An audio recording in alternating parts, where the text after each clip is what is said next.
नमस्कार।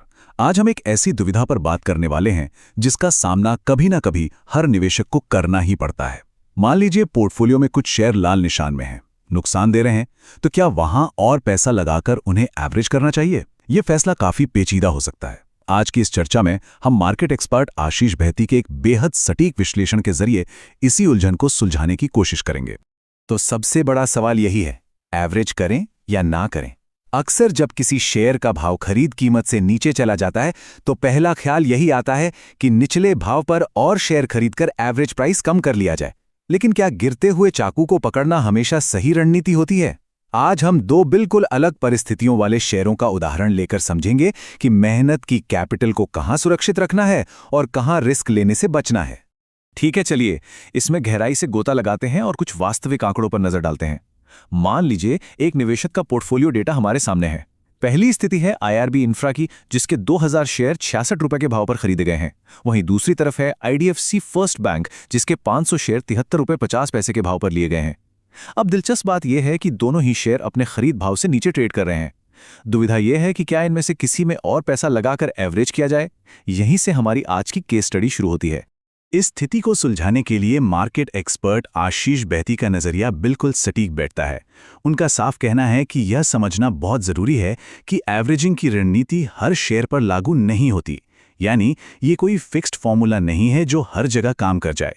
एक शेयर को एवरेज करना जहां फायदे का सौदा हो सकता है, वहीं दूसरे में यह नुकसान को और बढ़ाने वाली गलती साबित हो सकती है। आइए देखते हैं कि इन दो खास शेयरों के लिए उनका विश्लेषण क्या कहता है। शुरुआत करते हैं पहले शेयर से, आईआरबी इंफ्रा, और उस पर मंडराता भारी बिकवाली का दबाव। यहां कुछ बेहद अहम सावधानी के बिंदु हैं। आशीष बहती के विश्लेषण के मुताबिक फिलहाल इंफ्रास्ट्रक्चर कंपनियों में एक मैसिव सेलिंग यानी भारी बिकवाली देखने को मिल रही है। और बात सिर्फ इंफ्रा की नहीं है, पूरे मिड कैप स्पेस में भी काफी कमजोरी बनी हुई है। सबसे चिंताजनक बात तो ये है कि जब भी शेयर में थोड़ा बहुत उछाल या पुलबैक आता है, सेलिंग प्रेशर और ज्यादा बढ़ जाता है। इसीलिए उनकी सख्त सलाह है कि आईआरबी इंफ्रा के इन मौजूदा लेवल्स पर एवरेज करने की गलती बिल्कुल ना की जाए। यहां अलर्ट रहना ही समझदारी है।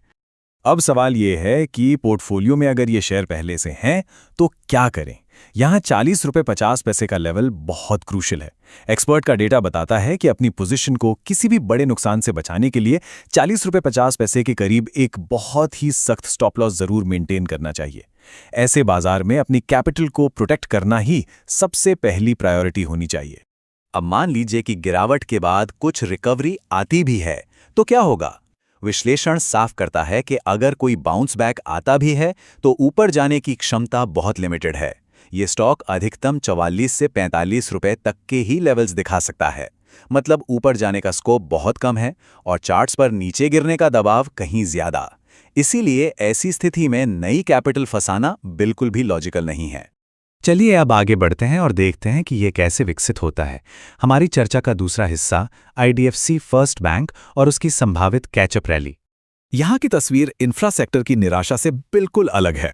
अगर हम ओवरऑल देखें तो प्राइवेट बैंकों के सेक्टर में एक बहुत ही मजबूत मोमेंटम बना हुआ है। फेडरल बैंक जैसे छोटे प्राइवेट बैंकों में हाल ही में बहुत शानदार तेजी दिखी है।